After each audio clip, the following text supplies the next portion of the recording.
दोस्तों, जब भी कोई अपराधी अपराध करने जाता है तो उससे पहले एक प्लान बनाता है। उसी प्लान के तहत अपने बुरे काम को अंजाम देता है, लेकिन वह सोच नहीं पाता है कि आखिर पुलिस भी एक न एक दिन अपराधी तक पहुंचती ज़रूर है। और होता उसके साथ है सेम कुछ उसके विपरीत है। आज की घटना में सेम कुछ ऐसे होता है। एक युवती होती है, अपने शौक़ को पूरा करने के लिए एक ऐसा जालबाज बुनती है जिसकी वजह से उसके घर में उसकी अपनी दो सगी बहनें ही इस दुनिया को छोड़ के चली जाती हैं। लेकिन जब लोगों के सामने सच्चाई निकल के आती है, इससे सुनकर लोगों के रोंगटे भी खड़े हो जाते हैं। आखिर क्या था आज की घटना में? आज की घटना में क्या हुआ? आज की घटना की आप पूरी तह तक सच्चाई जानने के लिए इस वीडियो को आप लास्ट तक ज़रूर देखिएगा। नमस्कार दोस्तों, मैं प्रदीप कुमार आपको इस टेढ़ी बात चैनल में मैं स्वागत करता हूं। दोस्तों, आज की यह जो सच्ची घटना है, यह घटना सुनाने से पहले मैं आपसे एक छोटा सा रिक्वेस्ट करना चाहता हूं, क्योंकि आप अगर इस चैनल पर नए हो और पहली बार आए हुए हो तो एक बार जाकर अपने नहीं प्यारे हाथों से आप इस चैनल को लाइक और सब्सक्राइब और शेयर ज़रूर करें, ताकि आपकी वजह से इम्पोर्टेंट होने के नाते आज जो वीडियो है या काफ़ी लोगों तक पहुंचाया जा सके, और इसके लिए हम आपके तहे दिल से शुक्रगुजार रहेंगे। दोस्तों, आज की यह जो सच्ची घटना है, यह घटना ठीक उत्तर प्रदेश में ज़िला पड़ता है इटावा, और ठीक उसी के अंतर्गत एक बहादुरपुर जाना माना गांव पड़ता है। उसी गांव के रहने वाले होते हैं इधर जयवीर सिंह पाल। उनके परिवार में उनकी अपनी पत्नी भी होती है सुशीला, जिनके टोटल 7 बच्चे होते हैं, जिसमें 3 बेटियां और टोटल 4 बेटे होते हैं। लेकिन जयवीर सिंह पाल जो होते हैं मौके पर खेती किसानी के साथ साथ वह पशुपालन का भी व्यापार किया करते थे। उसी की वजह से उनका जो पारिवारिक जो खर्चा होता है तो तरीके से चल पाता था। उनके घर में उनकी जो सबसे बड़ी बेटी होती है अंजलि, जिसकी उम्र लगभग 19 साल के आसपास होता है, और दूसरे नंबर की बेटी होती है इधर शिल्पी, जिसकी उम्र लगभग 7 साल के आसपास होता है, और सबसे छोटी बेटी होती है सुरभि, जिसकी उम्र लगभग 5 साल के आसपास होता है। और इधर घर में टोटल 4 बेटे भी होते हैं, जिसमें 2 जो बड़े बेटे होते हैं और 2 छोटे बेटे होते हैं। दोनों मौके पर पास एक स्कूल होता है, उसी में 5वीं और 7वीं में मौके पर पढ़ाई कर रहे होते हैं। और दोनों जो बेटे होते हैं अभी पढ़ाई के लिए अभी छोटे छोटे स्कूलों में उनका बराबर आना जाना होता है, जिसमें नंद किशोर जो होता है वो मंझला बेटा होता है। और इधर अंजलि और शिल्पी और साथ में सुरभि तीनों जो बहनें होते हैं, उनका तौर तरीके से अपना व्यवहार जो होता है एक खुशियों वाला होता है।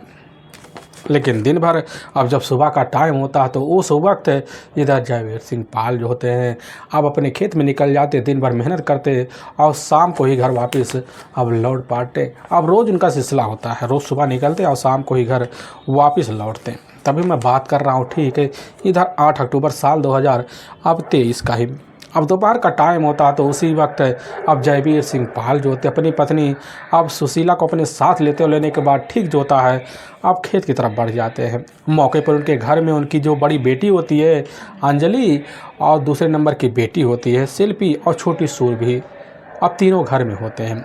सुशीला बोल देती है कि बेटी तुम रात के लिए खाना बना लेना और दोनों बहनों को संभालना, और तुम्हारे दोनों जो छोटे भाई हैं मौके पर वह तो बाहर खेल रहे हैं, और यह नंद किशोर के साथ उसका अपना भाई जो होता है बाहर बकरी लेकर गया हुआ है। तुम सारा काम निपटा कर और फिर जो होता है अपनी बहन को लाल पाट से खाना पीना खिला देना। यह बात सुशीला कहकर अब खेत के लिए निकल जाती है।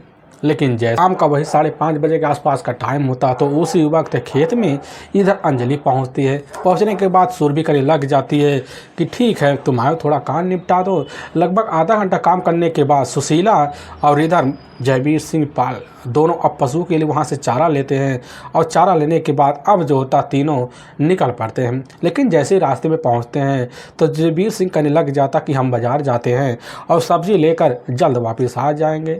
सुशीला हाँ भर लेती है और अपनी बेटी अंजलि को अपने साथ लेती है, और लेने के बाद ठीक अपने घर की तरफ बढ़ पड़ती है। चंद मिनट का सफ़र तय कर सुशीला अपने घर के दरवाजे पर जब पहुँचती है तो देखती है सनासन जो दरवाज़ा होता है मेन गेट वह तो खुला होता है। सुशीला अपनी बेटी अंजलि से कहने लग जाती है कि आखिर दरवाज़ा क्यों खुला है। तुम बंद करके नहीं गई थी क्या? अंजलि जब यह बात सुनती कहने लग जाती कि माँ जी हमने दरवाज़ा बंद किया था, न जाने कौन खोल के चला गया।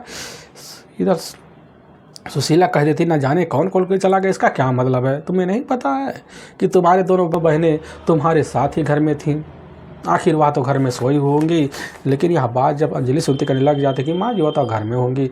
लेकिन इधर सुशीला अपनी बेटी अंजलि को लेती है घर के अंदर, अब दाखिल हो जाती है तो देखती है घर का कई दरवाजे होते हैं, सभी खुले होते हैं। अब इधर सुशीला के मन में बड़ी आशंका हो जाता है कि घर में किसी की आवाज़ भी नहीं आ रहा है और दरवाजे भी खुला पड़ा है, कहीं कोई सामान लेकर यहाँ से चला तो नहीं गया है। अब इधर अंजलि भी यही बात अपनी माँ के सामने करने लग जाती कि माँ जी हमने तो दरवाज़ा बंद किया था, हमें पूरी तरह से याद है, और घर में कोई अनजान आदमी या तो आया होगा, कुछ सामान तो ले गया होगा। अब सुशीला सोच लेती है कि हो सकता कुछ गड़बड़। किचन में जाती देखती वहाँ सामान पूरी तरह से पड़े होते हैं, लेकिन बगल में कमरा आता, उस कमरे में जैसे ही सुशीला अपनी बेटी अंजलि को लेकर घुसती है तो उसके मुंह से चीख निकल पड़ती है, क्योंकि एक बेड होता, उसी बेड पर उसकी अपनी दूसरे नंबर की बेटी शिल्पी, जिसकी उम्र लगभग 7 साल के आसपास होता है, पूरी तरह से खून से लथपथ अवस्था में अब पड़ी होती है। सुशीला नज़ारा देखकर वहीं दंग सा रह जाती है, लेकिन दूसरे कमरे से इधर अंजलि की चीख की आवाज़ आती है। सुशीला यह बात सुनकर दूसरे कमरे में जाती है, देखती है उसकी सबसे छोटी बच्ची सूरभि भी वहाँ पूरी तरह से खून से लथपथ अवस्था में पड़ी हुई है। और चीख की जो आवाज़ होती है पड़ोसी के कानों में जाती है तो पड़ोसी के जो लोग होते हैं खबर पाते हैं, वह भी खबर पाकर वहीं पहुंचते हैं, वह भी नज़ारा देखते हैं, पूरी तरह से दंग से रह जाते हैं। और उसी वक्त की जो सूचना होता है जयवीर सिंह पाल को लग जाता है, और जयवीर सिंह जब पाल खबर पाता है तो बाजार से सारे सामान को छोड़ते हुए सीधा का सीधा अपने घर पहुंचता, लेकिन जैसे ही कमरों में दाखिल होता तो अपना मूड पकड़कर वहीं दहाड़े मार कष्टी चिल्लाना शुरू कर देता। इसी बीच अब इसकी जो सूचना होता है यह जाकर अपने नज़दीकी पुलिस थाने में दे देते हैं। इधर एसएसओ होते हैं अनिल मणि त्रिपाठी। अब जैसी खबर पाते हैं तो अपने दल बल टीम को लेते हैं, और लेने के बाद जयवीर सिंह पाल के घर में घुस जाते हैं। देखते हैं कि एक कमरे में 7 साल की बच्ची की डेड बॉडी पूरी तरह से खून से लथपथ अवस्था में पड़ा हुआ है, और दूसरे कमरे में 5 साल की वर्ष की बच्ची की खून से लथपथ अवस्था में डेड बॉडी पड़ा हुआ है। पूरा कपड़ा वहाँ खून से सना हुआ होता है। पुलिस की जो टीम होती है घटनास्थल का तब तक निरीक्षण करती है तो पता चलता है घटना पर जो सारे सामान मौजूद होते हैं वह जहाँ के तहाँ पड़े होते हैं। और पुलिस की टीम जो होती है इधर सुशीला से जब पूछताछ करते, सुशीला करने लग जाती कि साहब हम तो अपने खेतों में अपने पति के साथ गए हुए थे, वो भी दोपहर के टाइम में, लेकिन साहब शाम को लगभग 5 बजे के आसपास हमारी बड़ी बेटी हमारे पास आई, लेकिन इस तरह की जानकारी हमें नहीं था।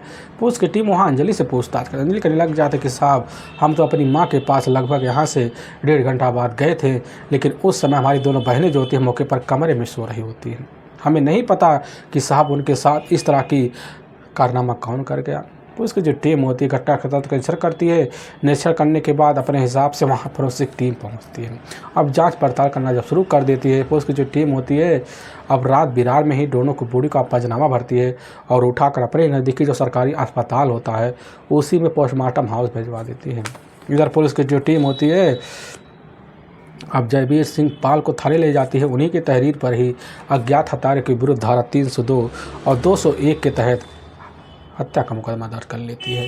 लेकिन पुलिस की टीम वहीं हैरत में पड़ जाती है कि आखिर जो होता है इन 2 मासूम बच्चियों का हत्यारा कौन हो सकता है, किसी की क्या दुश्मनी हो सकती है। इसीलिए पुलिस की टीम जयवीर के पास पहुंचती है। सुबह के टाइम फिर उनसे पूछताछ करती है कि आखिर आपका किसी के साथ कोई पुरानी दुश्मनी हो या आपका किसी के साथ पुरानी जान पहचान का दुश्मनी हो, झगड़े तकरार हुआ हो तो हमारे सामने इस बात की जिक्र कीजिए। लेकिन इधर जयवीर सिंह इनकार कर जाते हैं। वो उसकी टीम भी जब सुनती है, सुनने के बाद ना समझ पाती ना सोच पाती कि आखिर जो होता है इधर शिल्पी और सूरभि का हत्यारा कौन हो सकता है। इसलिए पुलिस की टीम जो होती है अपने हिसाब से फोरेंसिक टीम की जब मदद लेती है और मदद लेने के बाद पुलिस की जो टीम होती है दोबारा अब घटना स्थल पर पहुंच जाती है। अब वहाँ तौर तरीके से फोरेंसिक टीम जब निरीक्षण करने लग जाती है तो पता चलता कुछ दीवारें जो होती हैं वहाँ छींटे खून के जमे होते हैं। उसकी टीम समझ जाती कि बस करो, दोनों बेटियों की हत्या इसी कमरे में की गई है। लेकिन हाँ तौर तरीके से सफाई की गई है, लेकिन इस कमरे में जो होता है अंजलि के अलावा कोई था तो नहीं। पुलिस का शंका अंजलि के ऊपर जब टिक जाता तो फोरेंसिक टीम की जो टीम होती है अब वह छत पे पहुंच जाती है और छत पे जब निगरानी करना शुरू कर देती है तो एक टीन होता है। अब उसी टीन पर जो होता है एक फावड़ा रखा हुआ होता है जो मौके पर अभी सूखा नहीं होता है, लेकिन उधर फोरेंसिक टीम जैसे फाड़े को अपने कब्जे में लेती है तो तरीके से उसकी देख रेख जब करती है तो पता चलता है कि उस पर भी खून के छींटे जमे पड़े हुए हैं। फोरेंसिक टीम को समझ में आ जाता कि बस करो, इसी फावड़े से ही दोनों बच्चों की बेरहम तरीके से हत्या की गई है। लेकिन वहाँ पर कुछ दूर पर एक बल्ली लगा होता है, उसी बल्ली पर एक कपड़ा होता है जो पूरी तरह से गीला होता है। पुलिस की टीम उस कपड़े को फोरेंसिक टीम को सौंपती है। फोरेंसिक टीम जब उस कपड़े की तौर तरीके से निगरानी करती है तो पता चलता उस कपड़े में भी तौर तरीके से काफ़ी सारे बड़ लगे हुए हैं और पुलिस की टीम वही कपड़ा लेकर इधर जयवीर सिंह पाल के पास पहुंच जाती है और जयवीर पाल से यही कहने लग जाते कि आखिर जो होता है शाम के टाइम कपड़ा धोकर कौन छत पे फैलाता है। और यह बात जयपाल सिंह जब सुनते कहने लग जाते कि साहब यह कपड़ा तो हमारी बड़ी बेटी इधर अंजलि की है। और पुलिस की टीम जैसे अंजलि का नाम सुनती है, सुनने के बाद सारा का सारा जो शंका होता है अब अंजलि के ऊपर चला जाता है, क्योंकि इससे पहले पुलिस की जो टीम होती है सुशीला और जसवीर सिंह से पाल से पूछताछ कर चुकी होती है, लेकिन दोनों की जो बातें होती हैं वह सेम होती है। लेकिन जब अंजलि से पूछताछ किया जाता है तो हर बार उसका जो जवाब होता है अलग दिशा में जा रहा होता है और शंका पहले से पुलिस को अंजलि के ऊपर था, क्योंकि अंजलि के अलावा जो होता है दोनों बहनों की देख रेख में कोई घर में अब था नहीं, क्योंकि अंजलि के दोनों तो बड़े भाई होते हैं मौके पर अब बगल चलाने के लिए बाहर तो गए होते हैं और छोटे भाई जो होते हैं गाँव में लड़कों के साथ खेल रहे होते हैं। इसीलिए सारा शंका पहले से ही पुलिस को अंजलि के ऊपर था। इसीलिए पुलिस की जो टीम होती है अंजलि को ही अपने कस्टडी में लेती है और लेकर अब थाने पहुंच जाती है। लेकिन जब अंजलि से पूछताछ किया जाता तो अंजलि जो होती है पुलिस के सामने तौर तरीके वाला बात करती है, लेकिन पुलिस की सख्ती को देखकर बड़ी जल्दी अंजलि पुलिस के सामने अपनी दोनों बेचारी बच्चियों की हत्या का जुल्म सिर्फ एक छोटी सी बेइज्जती की वजह से की गई कारनामे की कबूल कर लेती है। लेकिन जो सच्चाई रखती है इसे सुनकर हर किसी का रोंगटे भी खड़े हो जाते हैं। असल में जसवीर सिंह जो पाल होते हैं उन्हीं के ही गली का रहने वाला होता है अनिल कुमार।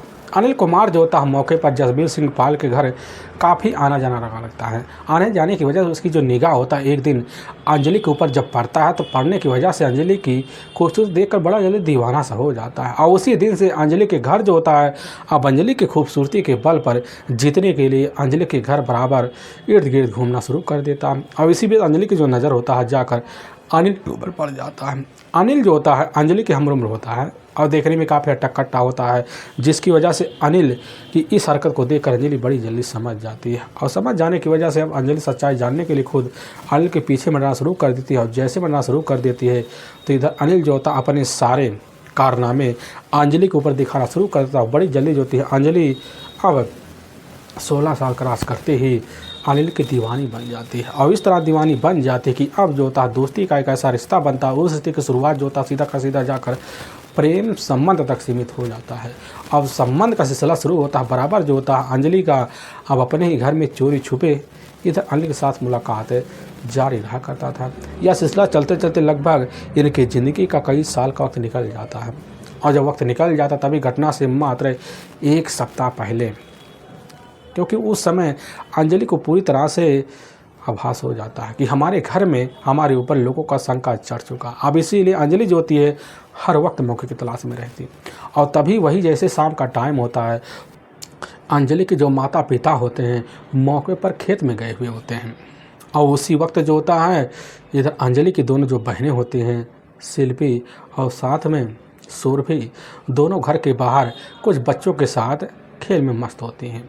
लेकिन इधर जो होता है अब अंजलि को मौके पर याद आ जाता है कि मौका अच्छा दिख रहा है, माहौल भी सुनसान है, क्यों ना अपने प्रेमी अनिल को फ़ोन करके बुलाया जाए और अपने सारे शौक़ को एक वक्त में पूरा किया जाए। यही सब सोच साज कर अब खुद अंजलि जो होती है अनिल के पास कॉल कर देती है और सारी बात की जानकारी दे बैठती कि मौका अच्छा है और अनिल खबर खाने के बाद जो होता है तलाश में लग जाता है और चंद मिनट के बाद अनिल जो होता है घर पहुंचता है, वह भी चोरी छुपे दबे पाँव से इधर घर के अंदर दाखिल हो जाता है। जैसे दाखिल होता है तो पहली जो नज़र होता है अंजलि का अनिल को पड़ जाता है। अनिल को अपने साथ लेती है और दोनों छत पे चले जाते हैं और फिर सुनसान माहौल देखते हैं।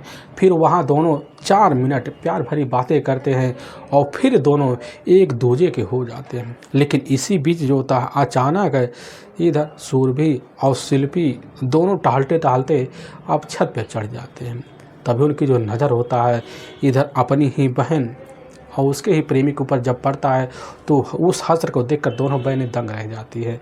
लेकिन अचानक जो होता है अंजलि की जो नज़र होता है जाकर अपनी दोनों छोटी बच्चियों पर पड़ जाता है और पड़ने की वजह से उसी वक्त सख्ते में आ जाती हैं।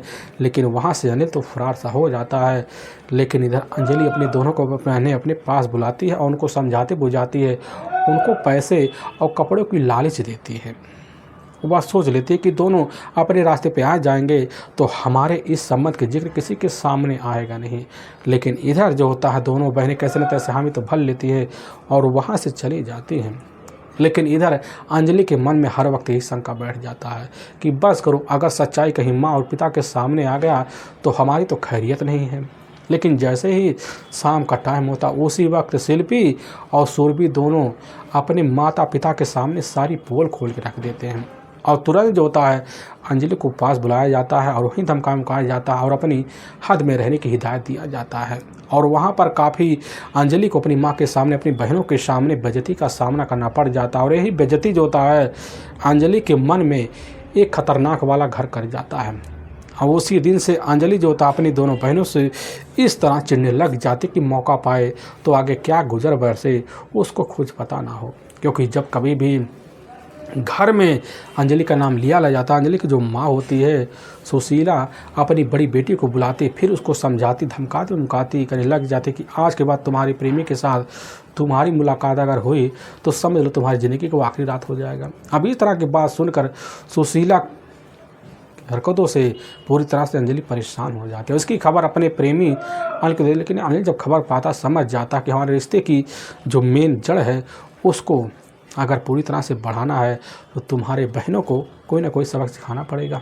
अब इधर अंजलि जो होती है अपने प्रेमी की बातों को समझ जाती है।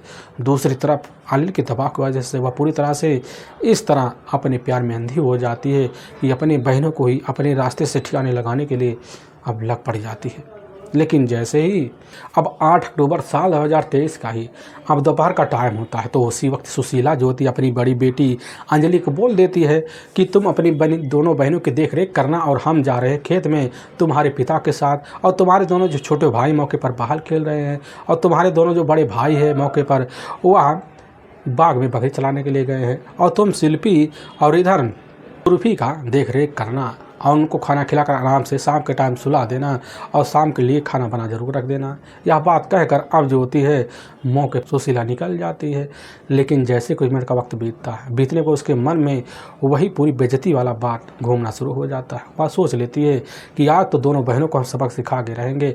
लेकिन जैसे कुछ वक्त समय बीतता है और लगभग 3 बजे के आसपास का टाइम होता है तो उसी वक्त जो होता है इधर अंजलि अब अपने दोनों बहनों को आवाज़ लगाती है। लेकिन दोनों बहनों के कान में जो तक नहीं जाता है और उसी वक्त उसके जो पारा होता है 7वें आसमान पे चढ़ जाता है और वहीं पास एक फावड़ा देखती है।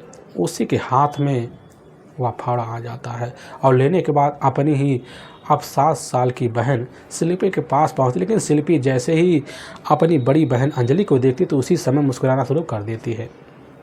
लेकिन यही सब हरकत देखकर अंजलि के मन में एक बहुत बड़ी भावना जाती है और उसी वक्त उसी फावड़े के उपयोग से अपनी बड़ी बहन शिल्पी की बड़े बेरहम तरीके से हत्या कर देती है। दूसरे कमरे में जाती है, सुरभि के साथ भी वही कर्म करती है। फिर कारनामे करने के बाद दोनों को बॉडी को इकट्ठा करती है और फिर जो होता है जहाँ फर्श होता है पूरे खून लथपथ होते हैं उनको तौर तरीके से सफाई करती है और फावड़े को धोती ले जाकर वहीं टीन पर रख देती है। और इधर सफाई करने के बाद अपने कपड़े भी धो धाकर ले जाकर वहीं टीन के पास बांस पे फैला देती है। अब सोच लेती है कि आखिर इस अब हत्याकांड से बचने के लिए हमें कोई ना कोई बेहतर प्लान तो बनाना पड़ेगा। और इसकी जो सूचना होता है अपने प्रेमी अनिल को भिजवा देती है, सारी बात की जानकारी दे देती है और दोनों अपना सहमति जताते हैं। फिर अनिल ही इधर अंजलि को प्लान बतला देता है और प्लान के तहत अंजलि जो होती है अब घर के पूरे दरवाजे को खोल देती ताकि पुलिस को यही लगे हत्यारा कोई बाहर का था। और वहाँ से अपनी माँ के पास जब पहुँचती है उसकी जो माँ होती है कहने लग जाती है कि आखिर तुमने दोनों बहनों को खिला पिला करता और तरीके से सुला दिया है क्या। अब अंजलि बात शुद्ध करने लग जाती है कि हाँ माँ जी, हमने दोनों बहनों को हिला पिला कर सुला दिया है। लेकिन यह बात जब सुनने के बाद वहीं पर सुशीला कह देती कि हमने तुम्हें खेत में बुलाया नहीं, फिर भी तुम क्यों चली आई, तुम घर पे ही रहती। लेकिन इधर अंजलि कह देती है कि माँ जी क्या करें, मन नहीं लग रहा था। लेकिन वह सोच लेती है कि यहाँ आकर हमारा चाल पूरी तरह से कामयाब हो जाएगा। लेकिन जैसे ही 5:30 बजे के आसपास का टाइम होता है तो अंजलि भी अपनी माँ के साथ निकल पड़ती है। लेकिन रास्ते में पहुँचती पूरी तरह से परेशान भी रहती है। लेकिन कमरे पर जब पहुँचते पूरा परिवार, पूरी सच्चाई सबके सामने आ ही जाता है। लेकिन वाकई में दोस्तों, पुलिस के सामने यह सच्चाई सिर्फ 20 घंटे के अंदर खुद जाकर अंजलि रखती है। इसे सुनकर हर किसी का कलेजा पूरी तरह से खोस आ जाता है। पुलिस की टीम दोनों बॉडी को कब्जे में लेकर पोस्टमार्टम करवाने के बाद दाह संस्कार एक तौर तरीके स्थान पर करवा देती है। लेकिन लोगों के रूह भी कांप जाते हैं। पुलिस की जो टीम होती है इधर अंजलि और दूसरी तरफ अनिल को अपने कब्जे में ले जाती है, वहाँ के ही कोर्ट में पेश कर देती है। और कोर्ट में दोनों के ऊपर काफ़ी गंभीर धारा मुकदमा दर्ज करके ले जाकर हमेशा के लिए दोनों को जेल सलाखों के पीछे डाल देती है। दोस्तों, हमें इस घटना का सुनाने का जो उद्देश्य है, किसी के दिल को ठेस पहुंचाना नहीं है, बल्कि आपको यह बताना है कि आप जहां भी रहें आप सावधान और सतर्क जरूर रहें। दोस्तों, फिर मिलेंगे एक नए वीडियो के साथ। तब तक के लिए जय हिंद और जय भारत।